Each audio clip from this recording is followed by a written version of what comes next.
बिहार चुनाव अभी दूर है, अक्टूबर में होना है, लेकिन उसके पहले सियासी समीकरण बनने लगे हैं। चुनाव के लिए सियासी शतरंज पर सभी पार्टियां चाल चलनी शुरू कर दी हैं। सभी पार्टियां रणनीति बना रही हैं, बैठकें कर रही हैं और इन सब में प्रधानमंत्री नरेंद्र मोदी कुछ ज्यादा ही एक्शन में। पिछले 6 महीने में प्रधानमंत्री मोदी ने 1-2 बार नहीं बल्कि 4 बार बिहार का दौरा किया है। अब ये दौरा क्यों खास है? अब कब कब उन्होंने दौरा किया? जब दौरा करते हैं तो कुछ न कुछ सौगात देते हैं। अब वो जानिए। 20 जून 2025 को सिवान में 10,000 करोड़ रुपए की सौगात दी। उसके पहले 29 और 30 मई 2025 को पटना और विक्रमगंज में 50,000 करोड़ रुपए का तोहफा दिया था। एयरपोर्ट की भी सौगात दी थी। उसके पहले 24 अप्रैल 2025 को मधुबनी में 13,480 करोड़ रुपए की सौगात दी थी। और उसके पहले 24 फरवरी 2025 को भागलपुर में प्रधानमंत्री ने किसान सम्मान निधि की राशि जारी की थी। दरअसल अक्टूबर और नवंबर में विधानसभा के चुनाव होने हैं और इसके लिए प्रधानमंत्री मोदी पूरी तरीके से एक्शन में हैं। आए दिन बिहार का दौरा कर रहे हैं और सौगात दे रहे हैं। बिहार के सिवान में प्रधानमंत्री नरेंद्र मोदी ने 10,000 करोड़ रुपए की योजनाओं का शिलान्यास किया, उद्घाटन किया और इस दौरान प्रधानमंत्री नरेंद्र मोदी ने राहुल गांधी, लालू यादव और तेजस्वी यादव का नाम लिए बिना वार किया और कहा कि जंगल राज वाले जख्म दिए हैं। साथ ही उन्होंने भीमराव अंबेडकर के बहाने उनको भी निशाने पर लिया। कांग्रेस आरजेडी के राज में गरीब को घर नहीं मिलता था, राशन बिचौलिए खा जाते थे, इलाज गरीब की पहुंच से दूर था, पढ़ाई और कमाई के लिए संघर्ष था, बिजली पानी का एक कनेक्शन लगाने के लिए ही सरकारी दफ्तरों के अनगिनत चक्कर लगाने पड़ते थे। किसी के साथ भी भेदभाव न हो, ये हमारे संविधान की भावना है। हम भी इसी भाव से कहते हैं, सबका साथ, सबका विकास। लेकिन लालटेन और पंजे वाले कहते हैं, परिवार का साथ, परिवार का विकास।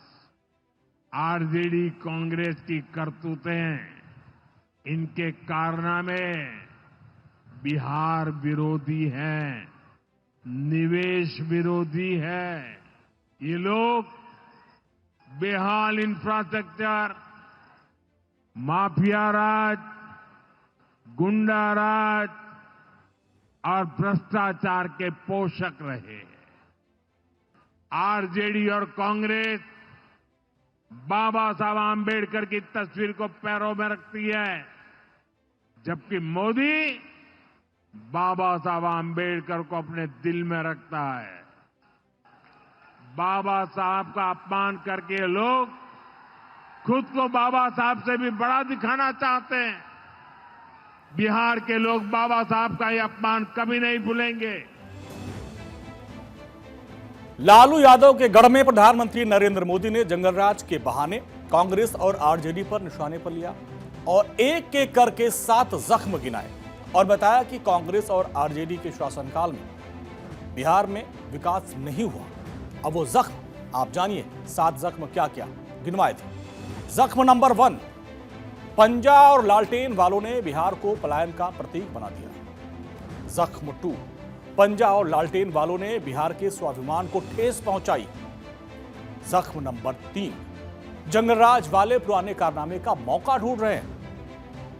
जख्म नंबर 4, समृद्ध बिहार की यात्रा पर ब्रेक लगाने को तैयार बैठे हैं ये जंगलराज वाले। आगे पंजा लालटेन वालों के राज में गरीब हटाओ के नारे गूंजते रहे और गरीबी बढ़ती गई। गरीबी हटाने के नाम पर कुछ परिवार अरबपति बन गए।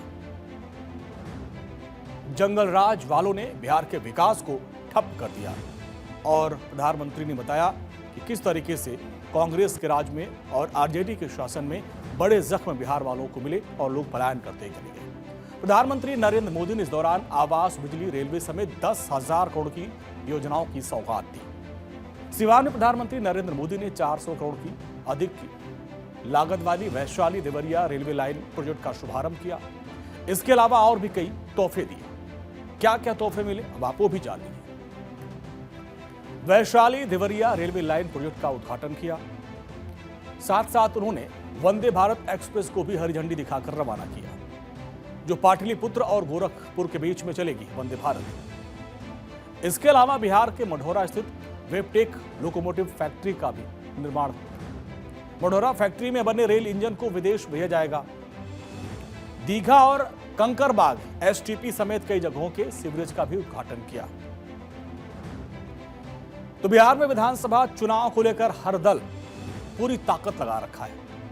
अभी औपचारिक ऐलान नहीं हुआ हो, लेकिन सियासी समीकरण सेट किए जा रहे हैं। विकास की सौगात देने के साथ साथ सियासी माहौल बनाने की कवायद की जा रही है। प्रधानमंत्री नरेंद्र मोदी ने शहाबुद्दीन के गढ़ में सीवान में चुनावी हुंकार भरी और यहां एक दो जो नहीं बल्कि कई सीटों पर निशाना साधने की कोशिश की है। अब ये सीवान को क्यों चुना गया और यहां से प्रधानमंत्री मोदी ने कितने सीटों पर टारगेट सेट किया है वो भी आप जान लीजिए। सीवान में दरअसल 4 सीट है, साड़ में 10 सीट है, जिसमें मढ़ौरा रेल इंजन का एक्सपोर्ट हुआ। इसके अलावा वैशाली में 8 सीट है और वैशाली के लिए भी नई रेल लाइन की सौगात दी गई। मुजफ्फरपुर देखिए 11 सीट है। वैशाली देवरिया रेल लाइन वंदे भारत का उद्घाटन किया, इसको भी साधा। आगे बढ़िए, बापू का बेल्ट धरती चंपारण बेल्ट की बात करें तो यहाँ पे 9 सीट है। इसी रास्ते से पटना गोरखपुर वंदे भारत ट्रेन जाएगी, तो उसको भी इससे जोड़ के देखा जाए कि इन सीटों पर एक तीर से कई निशाने प्रधानमंत्री ने साधे हैं। यानी कुल मिलाकर आप समझे कुल 42 विधानसभा सीटों पर असर पड़ेगा और यहां से प्रधानमंत्री मोदी ने सिवान से इन 42 विधानसभा सीटों पर असर डाला है। दरअसल कुछ ही महीने के बाद चुनावी बिगुल बजने की संभावना है और ऐसे में प्रधानमंत्री मोदी बिहार का ध्यान रखते हैं और लगातार एक्शन में जुटे हुए हैं। केंद्र में एनडीए सरकार की तीसरी बार सत्ता में आने के बाद पिछले 9 महीने में प्रधानमंत्री का यह 6ठा बिहार दौरा है। इसके पहले वो दरभंगा, जमुई, भागलपुर, झंझारपुर और विक्रमगंज का दौरा करके सियासी माहौल बनाने का काम पूरा कर चुके हैं। और अब वो सिवान से साड़ बेल्ट को साधने की पूरी कवायद कर रहे हैं, जो लालू यादव का गढ़ माना जाता है। अब देखिए, सारण के बारे में आप जानते ही, सारण प्रमंडल को आरजेडी का मजबूत गढ़ माना जाता है, जिसमें आप देखिए सिवान, सारण, गोपालगंज, ये 3 ऐसे जिले हैं जिसमें करीब 24 विधानसभा सीट आती है। सिवान में 8 विधानसभा सीट है, सारण में 10 और गोपालगंज में 6 विधानसभा सीट है। और जहां पर इस वक्त महागठबंधन का दबदबा है, बीजेपी लालू यादव के इसी मजबूत दुर्ग को भेदने की हर संभव कोशिश कर रही है और इसीलिए यह दौरा प्रधानमंत्री का काफी महत्वपूर्ण माना जा रहा है। अब प्रधानमंत्री नरेंद्र मोदी की सिवान में जो जनसभा में उन्होंने दिवंगत मोहम्मद शहाबुद्दीन की लेगेसी को चुनौती दी है। छपरा लालू प्रसाद यादव का संसदीय क्षेत्र रहा है और वहां से वो चुनाव भी जीते हैं। इसके अलावा गोपालगंज की बात करें तो लालू की पार्टी का यहां दबदबा रहा है। अब ये किस तरीके से गेम चेंजर होगा उसको आपको समझाते हैं। दरअसल 2020 के आंकड़े आप देखें, अगर हम सिवान की बात करें तो यहां 8 सीट थी और जहां पे महागठबंधन ने 6 सीट जीती थी और एनडीए के पाले में सिर्फ 2 सीट आई थी। सारण की बात करें, यह भी लालू का गढ़ है, लालू परिवार से कई लोग यहां चुनाव जीते। इसमें महागठबंधन को 7 सीट मिली थी और एनडीए के पाले में सिर्फ 3 सीट गई थी। गोपालगंज की बात करें तो यहां पर कुल 6 सीट है, 6 में से 3 पर महागठबंधन और एनडीए को 3 से, यानी गोपालगंज का जो ये इलाका है यहां पे 2020 में बराबरी की लड़ाई थी। और इसी अंतर को कम करने का लक्ष्य लेकर प्रधानमंत्री मोदी ने यहां पे काम किया।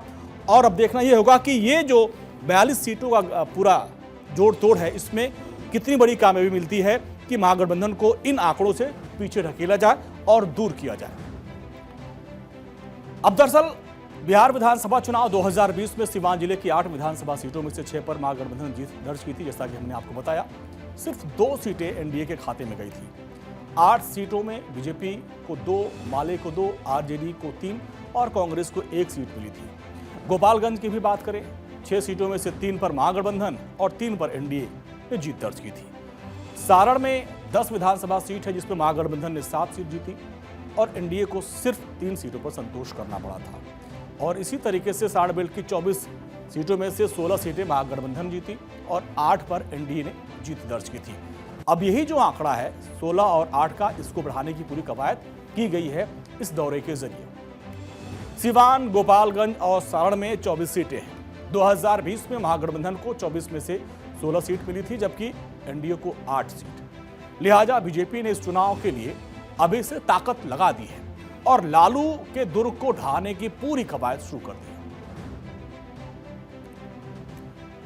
चलिए आगे बढ़ते हैं। अब आज की जो अगली खबर उसका रुख करते हैं। प्रधानमंत्री नरेंद्र मोदी बिहार से फिर उड़ीसा पहुंचे और जहां उड़ीसा की राजधानी भुवनेश्वर में एक विशाल जनसभा को संबोधित किया। मौका था उड़ीसा में सरकार के 1 साल पूरे होने पर कार्यक्रम का, और इस दौरान प्रधानमंत्री नरेंद्र मोदी ने कहा कि उन्होंने अमेरिकी राष्ट्रपति डोनाल्ड ट्रंप के अमेरिका आने वाले निमंत्रण को बड़े ही विनम्रतापूर्वक ठुकरा दिया, क्योंकि इस पवित्र अवसर पर वो भगवान जगन्नाथ की धरती और उड़ीसा की जनता के साथ रहना चाहते थे। अभी 2 दिन पहले मैं कनाडा में G7 समिट के लिए वहां था और अमेरिका के राष्ट्रपति ट्रंप ने मुझे फोन किया। उन्होंने कहा कि अब कनाडा तो आए ही हैं, तो वॉशिंगटन होकर के जाइए, साथ में खाना खाएंगे, बातें करेंगे। उन्होंने बड़े आग्रह से निमंत्रण दिया। मैंने अमेरिका के राष्ट्रपति को कहा कि आपका निमंत्रण के लिए धन्यवाद, मुझे तो महाप्रभु की धरती पर जाना बहुत जरूरी है।